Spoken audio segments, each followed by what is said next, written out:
हे everyone, once again welcome. आज मैं बनाने वाली हूँ साबूदाने की पूरी और रोटी। क्योंकि अभी नवरात्रि चल रहा है ना, तो मैं इसको बनाऊँगी 1 कप साबूदाने से। ये मीडियम साइज़ का है, इससे छोटा भी आता है और इससे बड़ा भी आता है। ठीक है, हम इसको ना रोस्ट करेंगे 5 मिनट के लिए, ताकि ये अच्छे से ग्राइंड हो सके, इसका पाउडर आराम से बन जाए। हमें ज़्यादा नहीं करना है, बस 5 मिनट। उसके बाद मैंने देखिए इसको ना एक अलग बर्तन में निकाल लिया ताकि जल्दी ठंडा हो जाए। अब हमने इसको जार में डाल दिया है। जार में डाल के इसका पाउडर बनाएंगे। ये देखिए हमने पाउडर बना लिया। अब इसको हमें ना छन्नी से छान रहे हैं, और जो बारीक है ना, जो मोटा निकलेगा उसको फेंक देंगे। ये एकदम फाइन हो जाता है, या तो फिर सूजी होती है ना, वैसा भी रहेगा तो भी चलेगा। और ये मैंने 2 आलू लिए थे बॉईल करके, तो 1 कप साबूदाना था तो मैंने 1 कप आलू लिया है। ठीक है, अब हम इसमें डालेंगे भुना हुआ ज़ीरा, और ये ना काली मिर्च का पाउडर है। आप चाहे तो इसको क्रश करके डाल सकते हैं, मैंने पाउडर लिया है।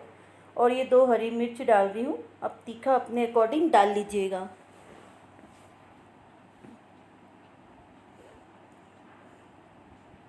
और इसमें हम डालेंगे अदरक का पेस्ट, इसको भी आप क्रश करके डालिए। और ये व्रत वाली नमक है, सेंधा नमक। फ्रेंड, इसमें गूंदने जमेगा नहीं, तो मैं दूसरे बर्तन में ले लेती हूँ इसको। तो हम इसको दूसरे बर्तन में ट्रांसफ़र कर लेंगे। और है ना, जब इसमें धनिया का पत्ता भी डाला है मैंने। अब हम इसको गूंदेंगे थोड़ा थोड़ा पानी डाल के। और इसमें ज़्यादा पानी की ज़रूरत नहीं पड़ती है, क्योंकि आलू है ना, उसकी मदद से गूंदा जाता है। और थोड़ा थोड़ा पानी डालिएगा, क्योंकि साबूदाना पानी एब्जॉर्ब करता है ना, इसलिए अच्छे से पंच कर करके गूंदिएगा। और रिक्वायरमेंट के हिसाब से पानी डालिएगा। यहाँ पे मैंने 10 मिनट रेस्ट के लिए छोड़ दिया है, तब तक हम चटनी बना लेते हैं। ये देखिए हमने कोतमीर लिया है, और इसमें हम 1 ही मिर्ची डालेंगे, क्योंकि हमने रोटी में भी डाला है ना, आटे में। और ये पेस्ट है, अदरक का पेस्ट है। लहसुन का बिल्कुल भी इस्तेमाल नहीं करना। ये सेंधा नमक गया, और ये थोड़ा सा तेल, इससे ना स्मूथ बनता है तेल डालने से। और ये नींबू है, मैं 1 अक्खा डाल रही हूँ। आप अगर खट्टा कम खाते तो आधा डालिएगा। ये चटनी बहुत टेस्टी रहती है, इसको पूरी और रोटी के साथ खाएंगे ना, बहुत टेस्टी लगता है। अब इसमें हम डालेंगे ज़ीरा। ये कच्चा ज़ीरा है, आप भुना भी डाल सकते हैं। देखिए हमारी चटनी तैयार हो गई है। अब हम आटे की तरफ चलते हैं।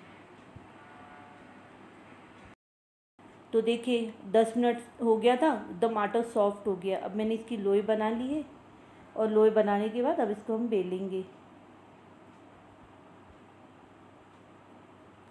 इसको बेलिएगा। ये साबूदाने का आटे का बना हुआ है ना, तो देखिए किनारे किनारे से फट गया है थोड़ा सा।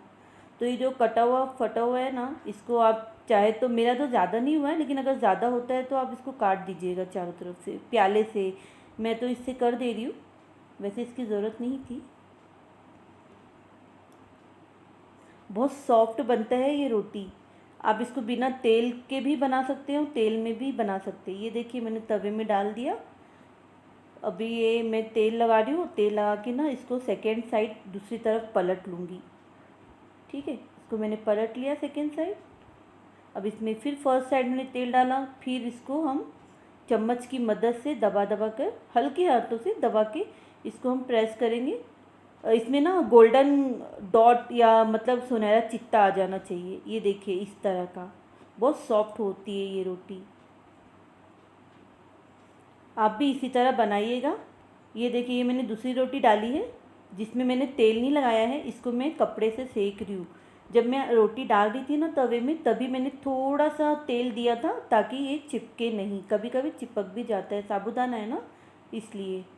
तो इसको मैंने बिल्कुल भी तला नहीं है, बस रोटी की तरह इसको मैंने बनाया है, कपड़े से सेका है।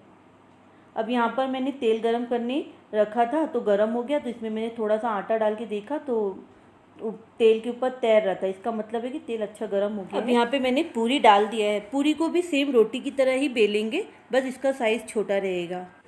इसको भी सेम रोटी की तरह प्याले से या फिर पिज़्ज़ा कटर से काट लीजिएगा, अगर फटा हुआ है तो।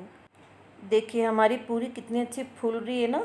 इसको हल्के हल्के हाथों से चम्मच की मदद से सेकिएगा। अगर आपकी रोटी यानी आटा अच्छे से गूंदा हुआ है ना, तो आपका भी रिज़ल्ट इसी तरह रहेगा। फ्रेंड प्लीज़ बताइएगा कैसा बना कमेंट में, और है ना सब्सक्राइब करके लाइक और शेयर कर लीजिएगा। इससे हमें भी काफ़ी मोटिवेशन मिलता है नेक्स्ट वीडियो बनाने के लिए। देखिए हमने इसको प्लेट में निकाल लिया है, पूरी और रोटी दोनों को भी, और जो चटनी बनाई थी वो भी, और दही के साथ भी खा सकते हैं इसको, इसलिए मैंने दही लिया है। तो चलिए मिलते हैं नेक्स्ट वीडियो में कुछ नई रेसिपी के साथ। Bye bye.